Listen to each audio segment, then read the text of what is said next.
കേരളത്തിലെ ജനങ്ങൾ ഒട്ടൊക്കെ അഭിമാനത്തോടെ സംസ്ഥാനത്തെക്കുറിച്ച് നിരന്തരമായി പറയുന്നത് പ്രബുദ്ധ കേരളം എന്നാണ്.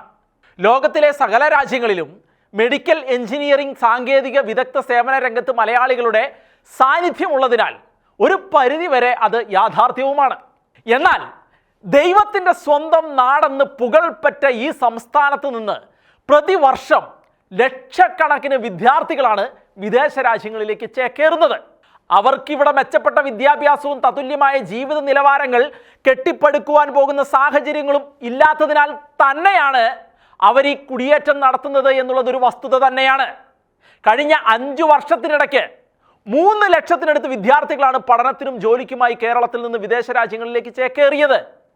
പ്രതിവർഷം അത് ഇരട്ടിയായിക്കൊണ്ടിരിക്കുകയും ചെയ്യുകയാണ്. 2018-ൽ 1,30,000-ഓളം പേർ കേരളം വിട്ടപ്പോൾ 5 വർഷങ്ങൾക്കുള്ളിൽ ഈ എണ്ണം ഇരട്ടിയിലധികമായി. കേരള മൈഗ്രേഷൻ സർവേ 2023 അനുസരിച്ച് കേരളത്തിൽ നിന്നുള്ള മൊത്തം കുടിയേറ്റക്കാരുടെ എണ്ണം 22 ലക്ഷമാണ്. 2018 കാലത്ത് മൈഗ്രേഷൻ അതിൻ്റെ ഉച്ചസ്ഥായിയിൽ എത്തിയെങ്കിലും കോവിഡ് നിയന്ത്രണത്തിൻ്റെ ഭാഗമായി അവരിൽ പലരും കേരളത്തിലേക്ക് മടങ്ങിയെത്തി. എന്നാൽ ഇപ്പോൾ വീണ്ടും വിദേശ കുടിയേറ്റം അനിതര സാധാരണമായി വർദ്ധിച്ചിരിക്കുകയാണ്. കേരളത്തിൽ നിന്ന് വിദേശത്തേക്ക് കുടിയേറുന്നവരിൽ 11.3% വിദ്യാർത്ഥികളാണ് എന്നതാണ് ശ്രദ്ധിക്കേണ്ട വസ്തുത.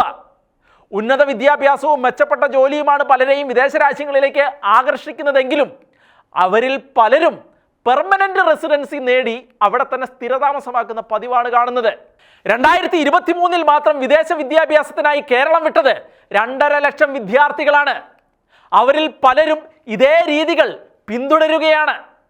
എറണാകുളം, കോട്ടയം, തൃശ്ശൂർ എന്നീ 3 ജില്ലകളിൽ നിന്നുള്ളവരാണ് കൂടുതലായി വിദേശത്തേക്ക് ചേക്കേറുന്നത്.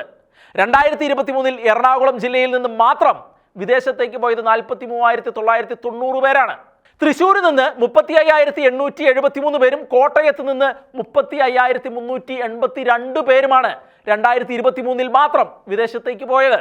തിരുവനന്തപുരത്ത് നിന്ന് 4,887 പേരും കാസർഗോഡ് നിന്ന് 4,391 പേരും വയനാട് നിന്ന് 3,750 പേരും ഇതേ വർഷം വിദേശത്തേക്ക് ചേക്കേറുകയുണ്ടായി. വ്യക്തിപരമായി നോക്കിയാൽ അവർക്കൊക്കെ ഇത് ഒരു നേട്ടമാണെങ്കിലും കേരളത്തിൽ ലഭിക്കേണ്ട അവരുടെ സേവനങ്ങളും സാന്നിധ്യവും നഷ്ടമായി പോകുന്നത് സംസ്ഥാനത്തിന് അങ്ങേയറ്റം നഷ്ടം തന്നെയാണ്. ഈ കാര്യങ്ങളെ ഊന്നിപ്പറഞ്ഞുകൊണ്ട് മുൻപ് കത്തോലിക്കാ സഭ Changanassery arch bishop Mar Joseph Perumthottam തൻ്റെ ആശങ്ക പങ്കുവച്ചിരുന്നു. ഇത് സീറോ മലബാർ സഭയുടെ മാത്രം പ്രശ്നമല്ലെന്നും കേരളത്തിലെ യുവജനങ്ങളുടെ മുഴുവൻ പ്രശ്നമാണെന്നും അതിൽ സർക്കാർ ഇടപെടൽ ഉണ്ടാകണമെന്നും മുഖ്യമന്ത്രിയെ വേദിയിൽ ഇരുത്തിക്കൊണ്ടായിരുന്നു അന്ന് പെരുന്തോട്ടം പിതാവ് പ്രസംഗിച്ചത്. എന്നിട്ടും ഈ പ്രശ്നത്തിന് പരിഹാരം കാണാതെ ഈ സർക്കാർ മുന്നോട്ട് പോവുകയാണ്. പെരുന്തോട്ടം പിതാവ് പറഞ്ഞതുപോലെ ദൈവത്തിൻ്റെ നാട്ടിൽ ജീവിതം വിജയിപ്പിക്കാൻ കഴിയില്ലെന്ന തോന്നലിൽ നിന്ന് തന്നെയാണ് ഇവിടെ നിന്ന് രക്ഷപ്പെടണമെന്ന ചിന്ത പലർക്കും ഉണ്ടാകുന്നത്.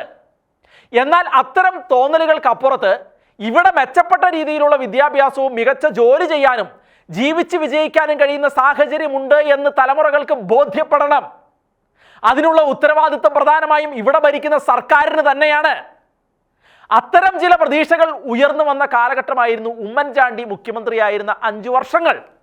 എന്നാൽ അദ്ദേഹത്തിന് തുടർഭരണം ലഭിക്കാതിരിക്കുകയും പിന്നീട് വന്ന കമ്മ്യൂണിസ്റ്റ് സർക്കാർ കാലാകാലങ്ങളിൽ അവർ പുലർത്തിപ്പോന്ന നയങ്ങൾ തന്നെ പിന്നീടുള്ള വർഷങ്ങളിലും തുടർന്നു വരുന്നത് കേരളത്തിലെ യുവത്വത്തെ കേരളം വിടാൻ പ്രേരിപ്പിക്കുന്നു എന്നത് ഒരു യാഥാർത്ഥ്യമാണ്. എന്തായാലും മാറ്റത്തിൻ്റെ ചില സൂചനകൾ നൽകിയ കേരളത്തിലെ കഴിഞ്ഞ ലോക്സഭാ ഇലക്ഷൻ ഫലം കണ്ട് കേരളത്തിലെ യുവതി യുവാക്കൾക്ക് അല്പം പ്രതീക്ഷ വന്നു തുടങ്ങിയിട്ടുണ്ട് എന്ന് പറയാതെ വയ്യ.